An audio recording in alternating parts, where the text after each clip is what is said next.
Yeah, they brought me back again. This is Nads. Welcome to another episode of Build Bio. Prepare for lots of Nadgasms today because I have a history with a lot of cars, but I have a distinct history with this car, and it didn't strike me until I pulled up today. This. My guy Rhett, we just met today. How are you, sir? Nice Good, to how's see it you. I'm going? going to give you a little knuckle pound. Oh, I know. You're going to be a driver, so you're my DD today. What are we looking at here, sir? We're looking at a 92 Acura NSX. Oh my God. This car is beautiful, but it's not known for show. It's known for more go, correct? Yes, we race this in Global Time Attack. We race it in NASA. This thing goes fast. It may look pretty, but it's not all about beauty. When you say we, who are you talking about here? Talking about my parents and I mainly. After hours, we build cars to go fast. I want to also talk about the history of this car because this is where I learned about this car. I actually shot this car for the cover of Super Street way back in 2004 with Chris Wilson. Shout out to Chris Wilson from Science of Speed. Yeah. And then you guys actually purchased this car from another party that purchased it from them, correct? Yep. This just ran at the GTA finals, and I want to say your dad did a 156.0 with it? So in the street class. In street class. Super fast for street class, but which is a very super competitive class. Let's get into the body kit.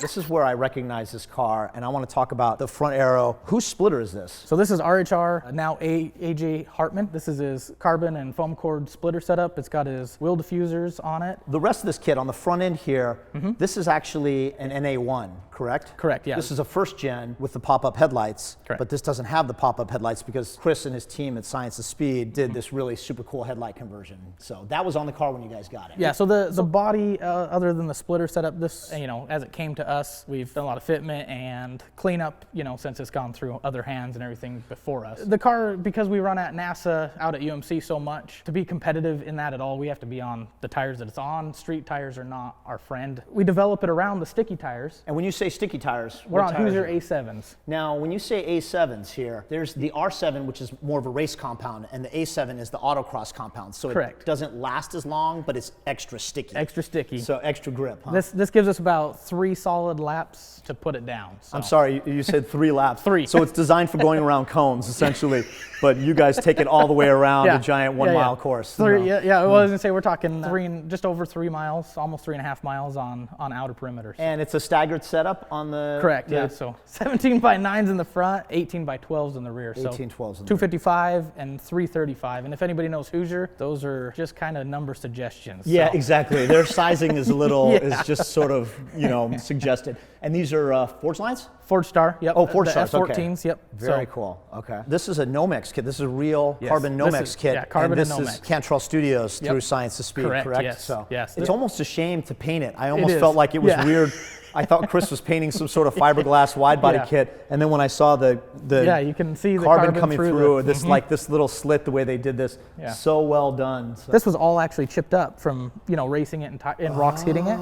This is the beauty of having carbon that's done right. This is just basically we stripped the clear coat back off and then re-cleared it. And it's still good. Yeah, so the carbon wasn't harmed. It's the clear coat and the paint can't handle the impact of the rock, and so it just busts it off. Are these craft square mirrors? Craft square mirrors, yep, correct. Super JDM, yeah, love it. Beautiful mirrors. Were these on the car when you got it? Those were on the car, yes. Okay. I love the rear vent here too. Yep, the Science of Speed. Yep, they're Lexan rear window too. And then Group M. Oh, for those who know, Group M is like the it company for yes. NSX owners and JDM. Really, really cool. And what did you do out back here? So we got the O2 Valence set up, and then we have the JDM NA1 tail lights. So the smoked tail lights. Ah, so cool. What I want to do next is get into the interior of this one.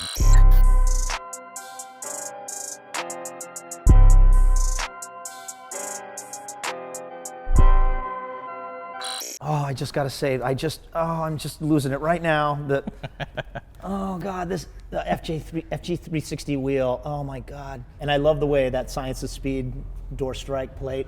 And then whose seats are these too? So these are the Recaro. These are the ones that nobody wants to import for, I don't know why, but they make it so you actually can use a stock seat belt. Yeah, they're like a wider. Yeah, they're a little wider. Brit or the JDM style, so it's a little bit wider. I love the pole positions. And then whose cage and harness bar is this? Cedar Ridge. Yep. Okay. And now when you go to Unlimited, are you going to fully cage it? It's tough to say. Yeah. The problem is we've been balancing this car so much that it's super fast. I mean, it is ridiculously fast for what the car is. It plays in TT1, which a lot of people think, oh yeah, that's NASA, whatever. But the region that we race in, it's gnarly. We have Mercedes GT3 cars that compete in Pirelli World Challenge. The XDT just took first place in their class. We race with that car. And it may not be in our class, but those are cars that we aim high for, you know. Completely. And this car only runs a few seconds off of its pace. So you trade safety third, rigidity, but then you're offsetting with weight that you're going to add to it. Oh, So- can you just show me the engine? Of course, I yeah. Just, We oh wanna my see that. God, yes. No.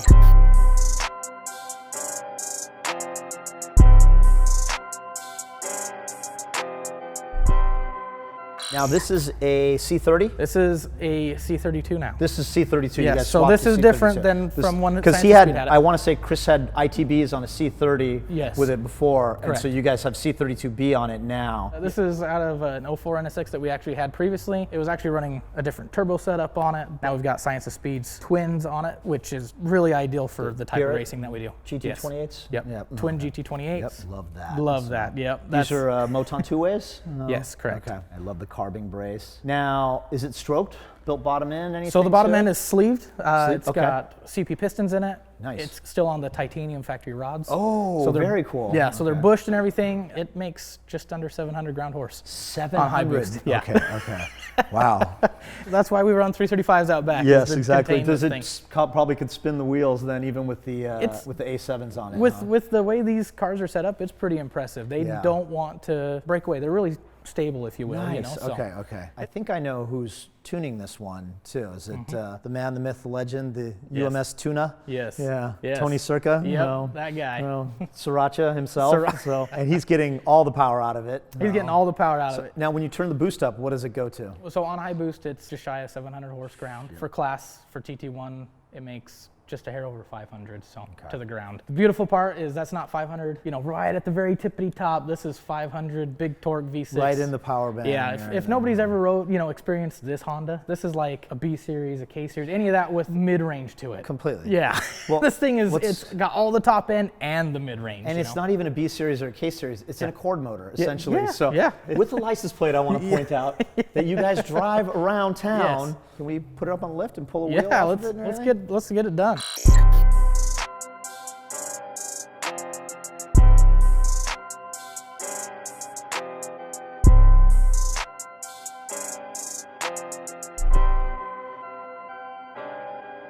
This thing is as clean underneath. I can't believe this is a full-blown time attack car. And you were telling me off camera earlier, you guys spend a lot of time in between races.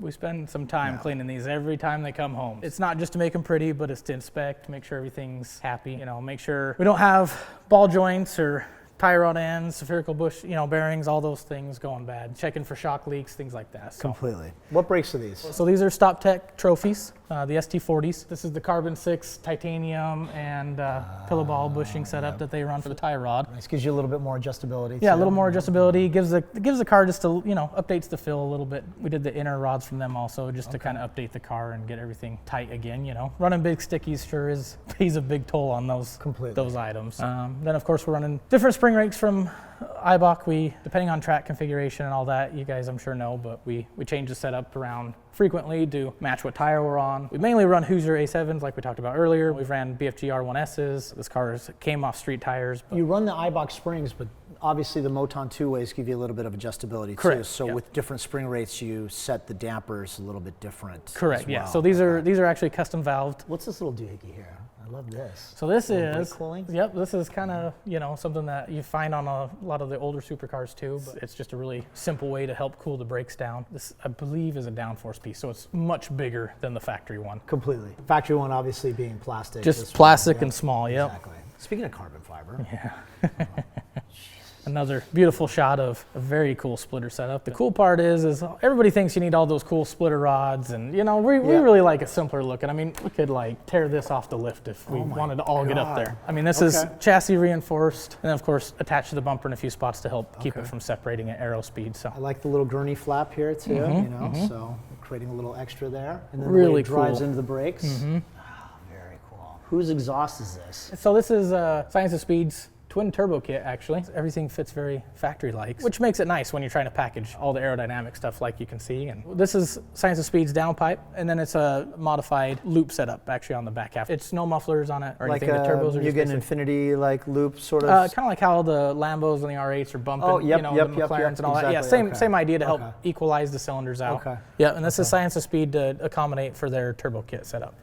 Because the bar is actually, the factory piece is too big. It's not that they should really make it any stiffer, it's just it was in the way. It won't clear. Yeah, the turbo downpipe and all that was just not happy with it. And then you're going to eventually go full flat bottom. Yeah, we're just, I mean, as you can see, the car is already pretty flat bottom. It's done pretty well for a production vehicle. When you look at it, normally most production vehicles aren't this clean underneath. What are these limiting straps for? So this is actually, that looks when we like look an at the off-road sort of kind of setup. They're a long travel setup. The droop is actually beyond the limit. The shock won't stop it, essentially, is what's happening. So instead of beating up the internals of the damper. By overextending it. Correct, yep. So on bumpy tracks like, Button Willow, and when you go where you could jump in it. maybe catch air, something like that? Yeah, so this is a limiter strap to help just keep it from, basically you can see the collar is going to mash into the control arm also. So that's just to help stop all that. So street class car now. We're about to see it go unlimited with your car. Is Dad going to go faster than you with this in unlimited, guys? He's right on my heels. On outer perimeter, he was just at 2 seconds off my pace. If you know anything about our S2000, our race S2000, this is a street car. This you could drive to work every day. Completely. Can't wait to see it. Can't wait to see it in unlimited class, and can't wait to see Kevin give you a run for money. I'm ready for it. Here's to the old guys giving the young guys a run for the money. Rhett, thank you so much for coming in. I'm going to knuckle pound you again. Thank you, Thank sir. you.